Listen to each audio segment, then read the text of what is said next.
everybody. I'm Savani Babu. And I'm Sabine K. Bergman. And we are the co-founders of Hidden Compass. And we're joined today by Dr. Rachel Blaser, who wrote a story for our Human and Nature department in our winter 2022 issue.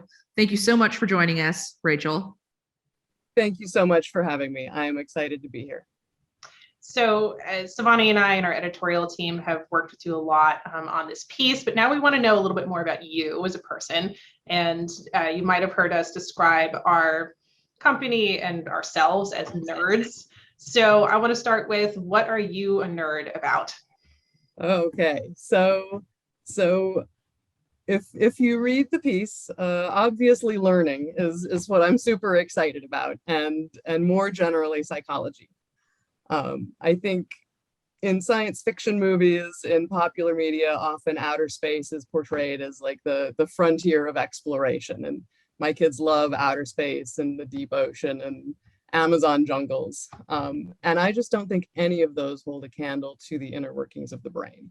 It's so fascinating. And what really drew me in was the realization of how illusory our perception is, right? We on one hand have our mind sitting right here in front of us all the time, right? It's completely accessible. It's right here. We can see it and we can feel it, but it's so scientifically inaccessible, and it is deceptive sometimes, and we can't trust our intuitions about it. And so it's this ultimate puzzle of trying to figure out how the brain works. It's so exciting. It really is. It's such an exciting point in the history of humanity, trying to understand and reaching these frontiers of breakthrough of understanding the mind. So I share that excitement. Definitely. And speaking of amazing things, what's one of the most amazing things you've seen? Oh, there's a quiz associated with this. Okay. I didn't realize I might fail a quiz. Okay, so, that's such a hard question. I've been trying to think of all of these amazing experiences, and among them are like the total solar eclipse a few years ago. I Yes. trekked back to Nebraska to see the eclipse, and it was phenomenal. Mm-hmm. And I have a whole story. One time I was flying in a plane through a lightning storm, and you could see the lightning like crackling through the thunder clouds right outside the plane window, which ended with an emergency landing going down one of those inflatable slides in Topeka. Yeah. Wow. But I think the number one is, when I was a kid, I grew up in a small town in rural Nebraska, and winters there mean business. Nebraskan winters are not to be messed with. But every year or two, or maybe 3, when the conditions are just right, you go to sleep and a fog comes in, and you wake up as a kid and you look out your window, and the fog has crystallized on every surface outside and made these like feathery crystal forests. It looks just like something out of a Disney movie, and the sun comes up and it just sparkles, and it's like a fairy tale. And I think that has to win the prize of the most amazing thing. But there are a lot of close second, third, fourth places. That's a really hard question. That's fantastic. I've seen hoarfrost as well before, and it is something else. It is quite beautiful. Beautiful. Wow. Yeah, it sounds absolutely incredible. I have not subjected myself to the right kinds of conditions to witness this, but I will take your word for it that it is absolutely spectacular. It sounds amazing.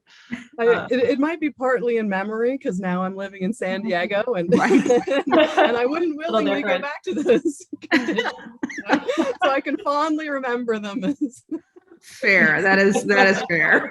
Yeah. The memory itself is what's amazing. I love that. Exactly. Well, yeah. So speaking about experience, the story that you wrote for us, it really delves into not just what you and your children witnessed and the place that you were in and what was going on, but also the inner workings of your own minds and all of our own minds and how we experience things. So I learned a ton from this story. I loved editing it. And I want to know what the most rewarding thing was for you to work and write the story and photograph the story as well. Sure. So what I found most rewarding was the invitation from you to take something that I usually approach very narrowly. So my scientific field, I think about as an academic. I teach it to my students, from a college course perspective. And you invited me to think about it so much more broadly. And you don't often have the chance to do that. And so it was just this chance to reflect on why I love doing what I clearly love doing, right? I've pursued this career. Obviously, I love it, but I seldom have the chance to really share with everybody else what it is that's so amazing about this field of study. And that's what I enjoyed the most. That's wonderful. And we're so glad that you took us up on that offer, because it's such a great story and we're honored to have published it. So with that, we will see everyone next time. Thank you so much for joining us, Rachel. And we'll see you all later. Bye, everybody. Thank you so much. Bye.